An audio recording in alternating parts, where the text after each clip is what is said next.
I'm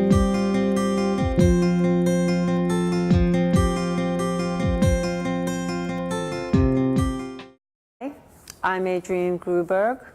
Welcome to The Page Listens. When you're a caregiver, you find you have only a little bit of time for yourself. And the temptation is to sit down at the computer and go to Facebook or Twitter and be distracted. It's understandable. But we need to take some of the little undistracted time we have to ourselves to get in touch with our selves. These writing exercises work for me, and I'm going to suggest that you try using them to stay in touch with who you are and what you want. The Artist's Way by Julia Cameron is a hugely popular book, and it was written as a way to tap into your creative self, which you can still do. And I found that following her basic rules and tailoring them to my own needs was a great way to get started using writing as a therapeutic tool. Ms. Cameron writes that affirmations help achieve a sense of safety and hope. And for that reason alone, I think it's worth coming up with a few of them to boost our self-worth.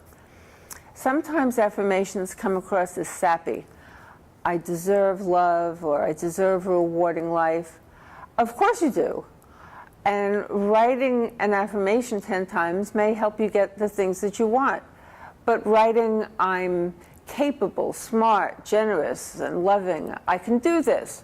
That kind of an action affirmation can be very powerful when you write it repeatedly.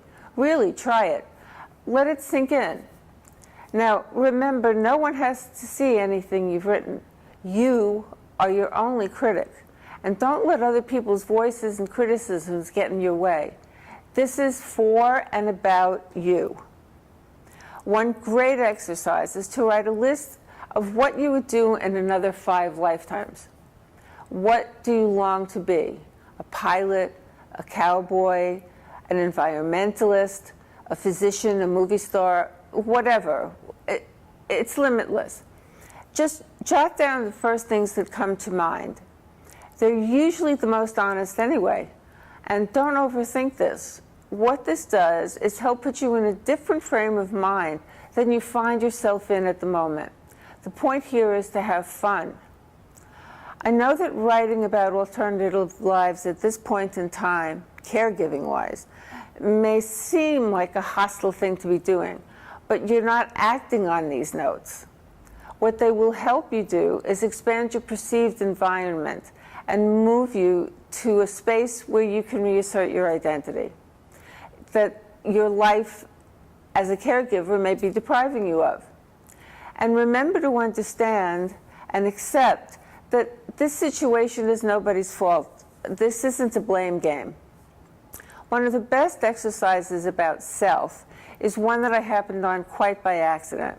I suppose I was starting to feel a little sorry for myself, and I went into my office and I sat down to write. I just couldn't focus. My eyes wandered. I've got so much stuff, my bookshelves, from photo to photo, book to book, souvenir to souvenir. Everything I looked at had a story. So I started writing about the knickknacks and literature on my shelves for the stories that they told. There are photos of me and Steve landing our first marlin, or the photos that we would take annually for our New Year's cards, or the 2 of us in London and Piccadilly at night for my birthday, or at one wedding or another. There's a photo of me from my first marriage, holding a baby chimp, and one of my groundskeeper, Flumo Buzzy, really, who worked for us when we lived there. There are masks from Venice and worry dolls from Ecuador. One day Steve wanted to empower me in my business, so he took me to a comic book store that also sold figurines. He told me to find a female superhero that I related to. So now I have some Amazon queen sitting on my desk. There are books and mementos that have followed me for most of my adult life. Every item has a story. Every story was part of my life. I began writing about each item, one a day.